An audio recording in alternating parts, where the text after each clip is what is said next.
স্মারকলিপি প্রদান করা বিচার দাবি করে। আমরা সকলে জানি 5ই আগস্ট 24 বাংলাদেশ নতুন পথে যাত্রা শুরু করেছে।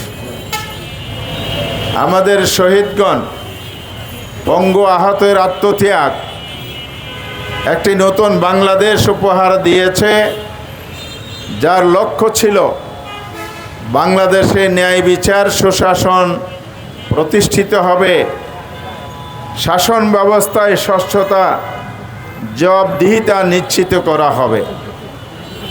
সেই সময় থেকেই অন্তর্বর্তীকালীন সরকার এবং বাংলাদেশের ফ্যাসিবাদ বিরোধী সকল রাজনৈতিক দল প্রতিশ্রুতিবদ্ধ হয়েছিল জাতির কাছে।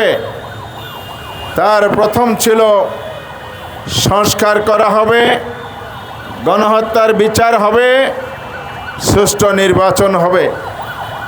12ই ফেব্রুয়ারি 26 সালে নির্বাচন হয়েছে।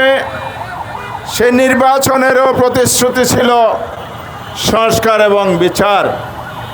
একই দিনে গণভোট হয়েছে। সেই গণভোটে 48টি সাংবিধানিক বিষয়ে সংস্কারের পক্ষে জনগণ রায় দিয়েছে। দুর্ভাগ্যজনক হলো সত্য, আমাদের যে প্রতিষ্ঠিত নির্বাচন, সুষ্ঠু নির্বাচনের কথা বলা হয়েছিল, জাতিকে স্বপ্ন দেখানো হয়েছিল, সেই স্বপ্ন পূরণ হয়নি। ইলেকশন ইঞ্জিনিয়ারিংয়ের মাধ্যমে বর্তমান বিএনপি ক্ষমতায় এসেছে। আসার পরেই বিচারের কাজ ধীর স্থির করা হয়েছে।